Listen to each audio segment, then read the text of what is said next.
year, I've seen a new person. My twin was arrested in Manchester.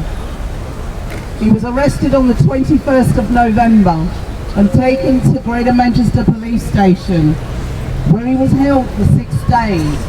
He had no contact with anybody but a solicitor and the doctor. After 6 days, they found my twin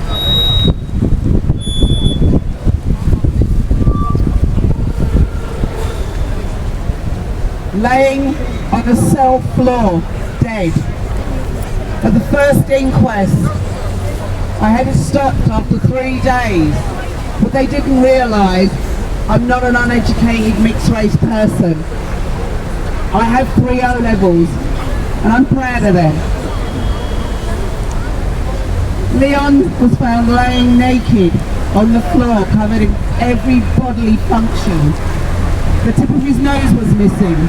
His kneecaps were on the sides. He had truncheon marks up and down his body. When I went to the morgue, I turned the body over, much to their disgust, because I was not allowed to touch Crown property. I didn't recognise my twin for the fact that I said we brought out the wrong body. This is the body of a black man. We are mixed race. I didn't see a mixed race person laying there. My brother's testicles were so badly damaged, they were beyond recognition.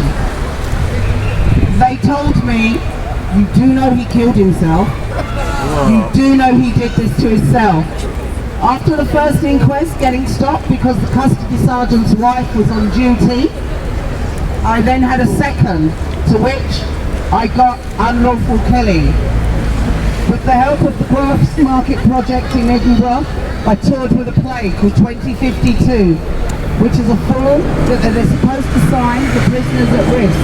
I won a Fringe First and a Scotchman's Award for the play I wrote about my brother. During this play, while I was on stage at the Fringe Festival, I was told the police overturned my unlawful killing verdict. I then had a third inquest, to which they came back and said that my twin died of hypomania. Beware, people, this is a new thing. This is where you go mad and you kill yourself. On the 26th of November, it will be 20 years since I have not seen my twin. It was our 52nd birthday at Christmas. I hate Christmas. I hate November. I hate the police for what they've done to me. How they've destroyed me year on year on year. Every time I see a new face, I can't take it anymore. I can't take seeing these fresh faces, the sad children, the sad mothers. My mother has never been on one of these marches because it would destroy her. All I can say to everybody is it has taken the power of Job for me to stay strong, and you all must stay strong, and we all must stand united. It's not going to stop. I'm going to see another face next year, and I'm going to shed tears for that family. I want to stop crying. I want to stop crying for the lost children, the lost fathers, the lost brothers, the lost uncles, the family members that they're never going to meet and never enjoy. My niece is missing the fun of her uncle. They had no right. United we stand, divided we fall. Then, like the song says, every man has an equal right to live, no matter what colour, class or race he may be. And that goes for black, white, Malaysian, anybody. We are all united in this. Death has no preference of colour. I don't want to see another family. I really don't.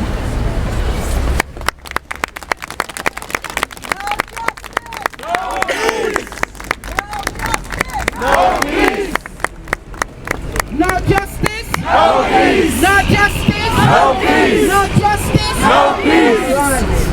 Here I am again a year later. I know I haven't been on a lot of the marches, but it's been really hard for me. My son, up to this day, I do not know what happened to my boy.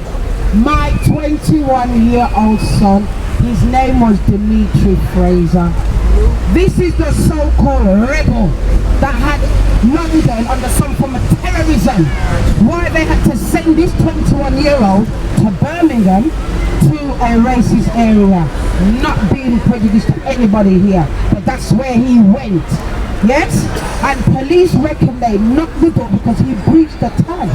How can you bail somebody from such a big place like London, send them all the way to a country area like Birmingham, a nice little posh area, you know, where little ragamuffins do not get a say. Yes? And then all of a sudden he breached his bail. How can you breach your bail? You're already in Birmingham, you're on your tag. 9 o'clock in the morning, they reckon they knocked the door, they heard a shuffle, and he jumped from the 11th floor, which is over 300 foot. And I don't know if you've seen the banner, but I have a picture of my son as he was. And when I got to Birmingham to look at his body, not to identify, bear that in mind, I have not identified my son. Yes, and when I looked at my boy, I knew it was my boy straight away. Because he didn't have a mark, he didn't have a scratch, he didn't even have a black eye. How can you go from so high and still live and be on the scene for over an hour and get taken to the hospital, being casualty for another 45 minutes and then go to theatre for 4 hours? How do you do that from 300 foot unless you're God himself? And I don't even think God could have did that if he came off of the cross. Trust me. Yeah, and right about now, I am disgusted. And one thing I can actually say, you see the Riggs family, you see Marcia Riggs, this woman, for me, is a martyr. Salute! She's my martyr. Salute! She's my martyr. Because you know what they say, empty barrel make the most noise. I don't hear this woman shouting up her mouth, but you know what I see on the TV talking our things. Keep the thing real. I see her inboxing me, calling my phone. You need to be here, because this is what I have done. Because I see action. Action speaks louder than words. There's no nothing of this thing. Because enough of us would not have spoken to each other, because the way society has set it, we would have seen each other and passed each other. What, my eyelash too long? Oh, your shoes are too pretty. What, but because we've had a death in custody, we have something in common. Now if that's a loan that we have, let me hold it as one. Let me hold it as one. Let me support the woman. Yeah, I am begging for support. I have had no form of counselling. I've had no form of support. I don't have no mother, no father, no big sister or auntie I can run on to. I depend on people who have gone through my pain. I depend on you all. Just like we all depend on each other. And right now, I am here again. Tell the Queen, I said I want justice!